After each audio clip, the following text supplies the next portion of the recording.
F'dak iż-żmien il-poplu kien qiegħed jistenna ħerqan u kulħadd kien jistaqsi lilu nnifsu dwar Ġwanni jekk kienx hu il-Messija. Għalhekk Ġwanni qabad u qal lil kulħadd: Jien ngħid għalija nammitkom bl-ilma, imma ġej wieħed aqwa minni li ma jistħoqlix inħollu il-qfieli tal-qorq tiegħu u jammitkom bl-Ispirtu Santu u n-nar.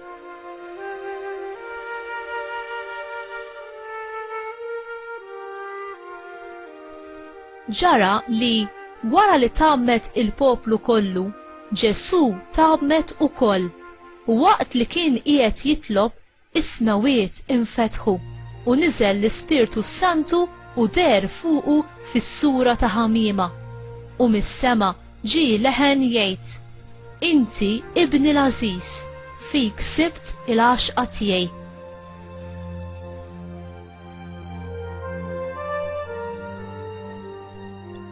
Il-kelma tal-mulej tifħir lilek Kristu.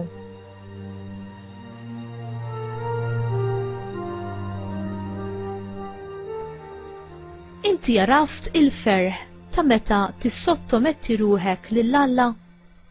Ġesu issottometta lilu nnifsu għal mamudija ta' Ġwanni li kienet mamudija ta' ndiema.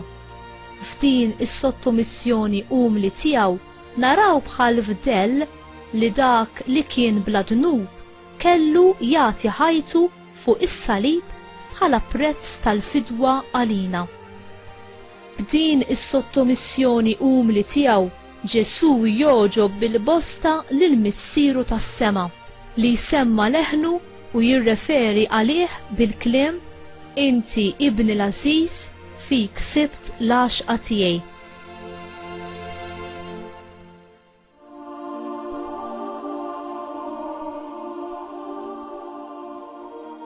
L-Ispirtu Santu ukoll huwa preżenti fil-waqt li Ġesu hu sottomess għal mamudija ta' Ġwanni u jissiġilla il-ministeru ġdid ta' Ġesu li kien qed jibda dak il-jum fil-waqt li hu kien qiegħed iqum mill-ilma tax-xmara Ġordan.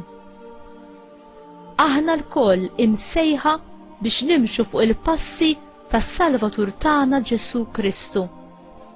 Aħna lkoll għandna nkunu sottomessi b'mod umli għall-erf qaddis ta' Alla u għall-pjan tiegħu f'ħajjitna. U min-naħa tiegħu jissiġillana bid-don tal-Ispirtu Santu ħalli aħna nkunu imlibsa bil-qawwa u l-grazzja tiegħu. U inti tħallih l-Ispirtu Santu jimlik bil-qawwa tiegħu ħalli tkun tista' tgħix bħala iben jew bint ta' Alla.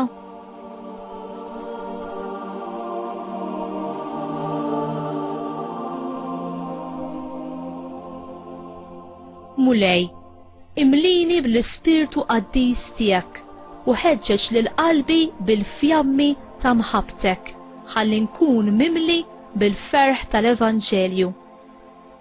Għażiża Marija, inti li inti it-tempju tal-Ispirtu Santu li Alla wkoll fik sab il-għaxqa tiegħu. Allimni kif infittex il-ferħ tiegħi fl-inwettaq ir-rieda ta' Alla missieri u fl-noġbu f'kollox, hekk kif għamel ibnek u inti. Amen.